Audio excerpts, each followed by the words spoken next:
বাংলাদেশ নদীমাতৃক দেশ। বাঙালি মাছে ভাতে বাঙালি। বাঙালির সেই পুরানো ঐতিহ্য আজ আমরা ঘুরে দেখব। আমরা ট্রলার যোগে ঘুরব নদী, নালা, খাল, বিলে, পথের প্রান্তরে। গোপালগঞ্জ জেলা, বিশেষ করে বিল জেলা, এ জেলা বর্ষার সিজনে নতুন রূপে ফুটে ওঠে। আজ আমরা সেই রূপ উপভোগ করব। উপরে নীল আকাশ আর নিচে নীল জলে, এ যেন এক মহা সুন্দর দৃশ্য, চোখ লালিত করে সবার ভ্রমণ পিপাসুদের। চারিদিকে পানি আর পানি, এ কত সুন্দর জলভূমি। আমরা শাপলা তুললাম, বিলে যদি এসে শাপলা না তুলি কেমন দেখা যায়।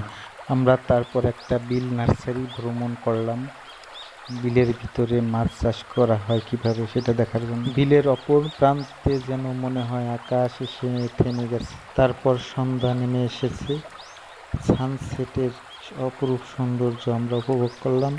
তারপর ঘরে ফেরার পালা।